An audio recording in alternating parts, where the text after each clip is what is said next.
Welcome to the workshop. I'm Andrew, and this is Watch the West. Today is a quick review of the new retro diver from Cadisen, my first Cadisen, and this one is in the robin's egg blue color that became so trendy the past couple of years. It's also available in white, black, and dark blue colorways.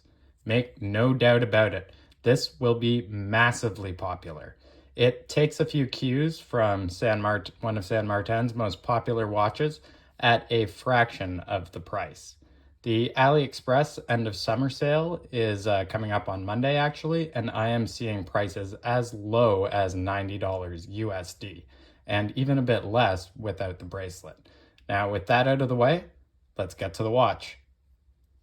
Start off with some dimensions because this really surprised me. The actual diameter of the watch is 37.5 millimeters, and the listed 38 millimeters is referring to the bezel. The lug to lug is also nice and snug at 45 millimeters exactly, and these are 20 millimeter lugs. So this is going to fit a huge variety of wrists and be very popular. Now that is let a little bit down by the thickness at 12.7 millimeters. Now that's a given that it has the ubiquitous NH35 movement. And if anyone is curious here, it is sapphire.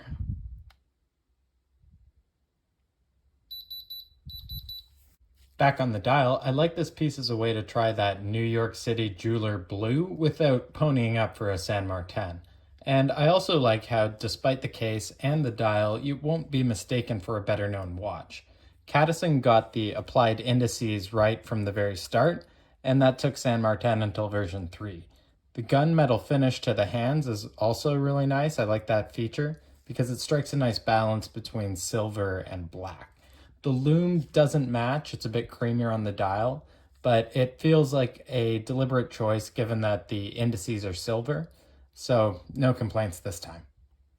The lume is nothing special and doesn't have much stamina, but it's a small price to pay given the small price paid.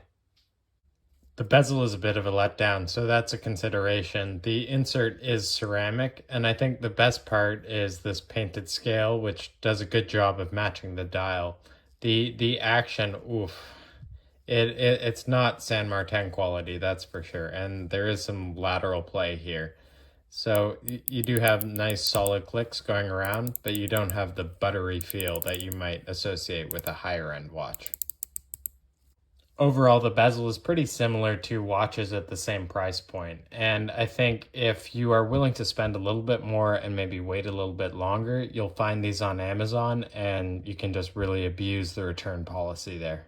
Case-wise, we have a brushed top and sides. Good to see some restraint, being that Cadisens are usually completely polished. Now, rating brushing, it might seem a little subjective, but ideally you move from a medium grit up to a finer grain, as slow and as straight as possible. So this is not overwhelming, but it is better than most watches I've seen at the same price point. The polished chamfer on the top of the case right here that divides the brush surfaces, I think that's really well done. So A+ for polishing, B for brushing. After the bezel, I was a bit worried about the crown, which you can see is signed here, and it's a bit petite, but pleasure to say it is very easy to grab with these large flutes.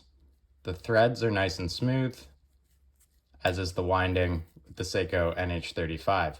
There is a ghost position, and I've heard that described as like the option in a car that you didn't pay for that has that little blacked out button on the dashboard.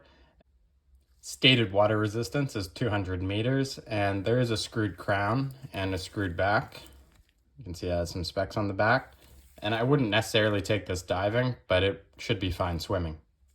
The end links are surprisingly nice. They are female, and there's a straight brushing that matches the top of the case. There's a distinct lack of sharp edges on the bracelet, which makes it quite comfy, but where it really falls apart is this rivet decoration on the side, and that is like the plastic surgery of watchmaking. I mean, it looks good from a distance, but the user experience is terrible. For one, it's a pain to size. You're going to need 2 screwdrivers and a way to secure the bracelet coming in on both sides. And Cadisen did a really bad job of copying San Martin's homework because just like them in their version 1, they left the rivets in here at the clasp. And unfortunately, what that means is all of these micro adjusts on the inside are completely unusable.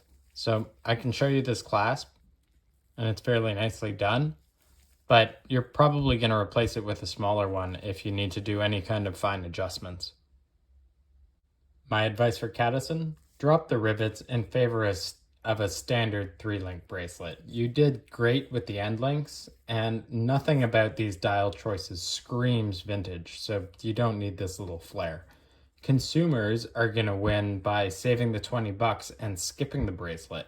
I think it's a fantastic value at the cheaper option, and that evaporates when you pay for this thing. Let's leave with a question. Is The Lion King an homage of Hamlet? Was Shakespeare homaging the Old Norse saga of Amleth? If you're a fan of Northrop Frye or maybe Joseph Campbell, you might agree that archetypes can be replicated and interpolated by subsequent works.